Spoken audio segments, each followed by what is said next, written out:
Now, I often tell my clients, my mentees, and students that I work with that having a holding company puts you in a different category than any other business owner. Because most business owners, they own operating companies. They do not own holding companies.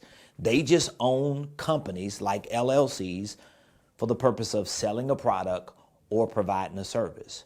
The fact that you own a holding company, it automatically separates you from not just your competitors, even if you want to own an operating company, but it separates you from other industry experts because most people, whether they are small business entrepreneurs selling products or services, or even if they are experts in certain industries or spaces, they typically all have operating LLCs, meaning that when they set up a company, they're setting it up primarily for the purpose of selling a product or providing a service, where having a holding company, your primary purpose is not to sell a product or to provide a service. So that means your holding company is not an operating company. Of course, it is typically an LLC, but it is set up primarily for the purpose of holding assets. So now you can choose, do you want to be in the asset business or do you want to be in the product or service business? And most people, when they learn that owning a holding company is literally owning a business that allows you to accumulate assets, acquire assets, and manage those assets, most of the clients, the mentees, and the students that I work with, when they learn this, they all unequivocally say, I want to be in this business. Why? Because most people don't want to be in an operating business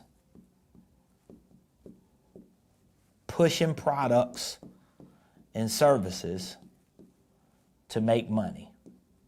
Most people.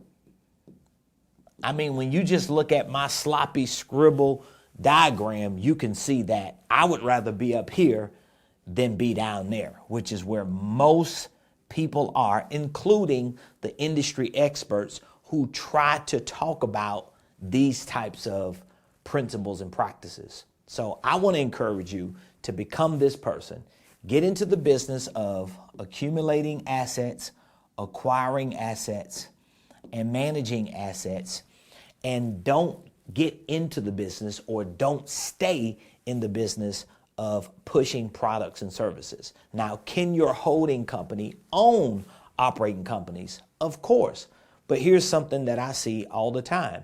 People who set up holding companies who still think like people who own operating companies, they set up holding companies and they do nothing with the holding company. It only becomes a shell company because they still think like the person who wants to sell a product or to provide a service, and they're trying to start a business or build a business when they should be acquiring businesses or accumulating, acquiring, and managing assets. So if you're interested in properly starting, structuring, and at some point scaling a holding company because you want to be in this business and not in that business, I want you to click the link in the description.